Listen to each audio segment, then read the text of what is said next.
नमस्कार मित्रों, वेदांग ज्योतिष में आपका बहुत बहुत स्वागत है।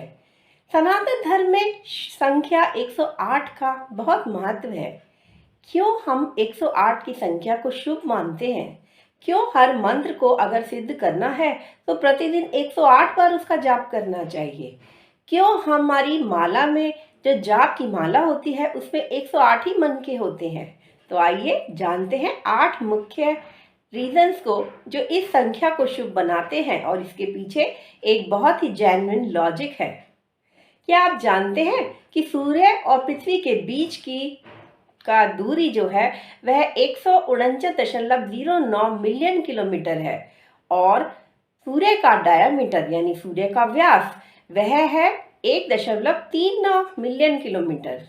अगर हम देखें तो यह व्यास से सूर्य के व्यास से सूर्य और पृथ्वी के बीच की दूरी 108 गुना होती है, क्योंकि अगर आप 149.09 को विभाजित करेंगे 1.39 से तो 107.26 टाइम्स का माप आएगा। इसी तरह पृथ्वी और चंद्रमा के बीच की दूरी भी चंद्रमा के व्यास से 108 गुना होती है।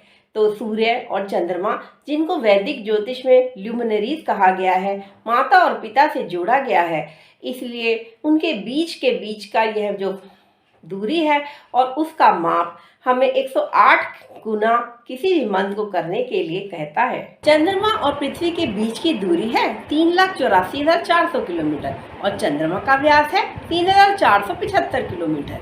तो अगर हम देखें तो चंद्रमा के व्यास से यह दूरी, पृथ्वी और चंद्रमा के बीच की दूरी करीब 108 गुना बनती है।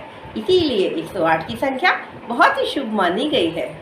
अगर हम पृथ्वी और चंद्रमा के बीच में चंद्रमा जोड़ते जाएं तो 108 चंद्रमा जोड़ने पड़ेंगे उस दूरी को तय करने के लिए। और इसी प्रकार सूर्य और पृथ्वी के बीच में अगर हम एक एक सूर्य एक दूसरे के साथ जोड़ते जाएं तो करीब 108 सूर्य लगेंगे सूर्य और पृथ्वी के बीच की दूरी को मापने के लिए।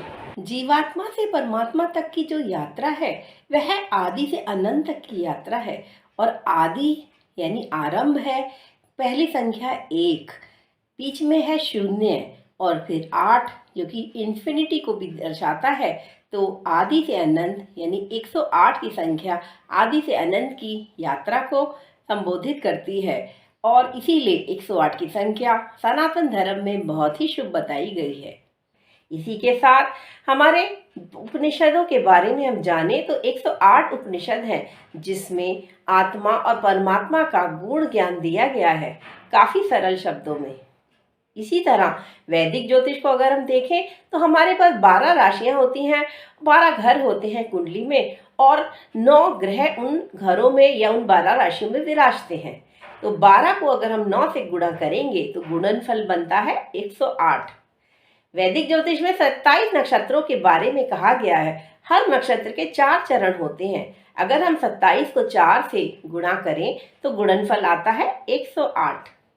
इसी के साथ हमारे शरीर में 108 मुख्य बिंदु होते हैं जो मर्म कहलाते हैं, और मर्म चिकित्सा में तो ये मर्म ही इस्तेमाल किए जाते हैं। प्रेशर पॉइंट्स बनाए जाते हैं जिनके ऊपर हमें प्रेशर देना होता है अगर आपको मर्म चिकित्सा से स्वास्थ्य लाभ लेना है। इसी प्रकार रेखी शास्त्र में भी 108 ही पॉइंट्स पे रेखी की जाती है किसी भी व्यक्ति को स्वास्थ्य प्रदान करने के लिए। हमारे घरों में श्रीयंत्र को रखना शुभ माना गया है, क्योंकि श्रीयंत्र त्रिपुर सुंदरी का साक्षात रूप है। त्रिपुर सुंदरी के 108 नाम हैं, और ऐसा माना जाता है कि श्री यंत्र में 108 ऐसे पवित्र बिंदु हैं जिनकी पूजा या ध्यान करने से आपके घर में सुख, समृद्धि और स्वास्थ्य आता है, और इसीलिए 108 की संख्या फिर से शुभ प्रदान करी गई है, बताई गई है।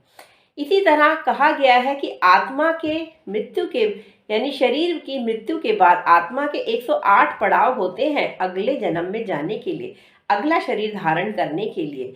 इसीलिए 108 की संख्या को बहुत ही शुभ बताया गया है।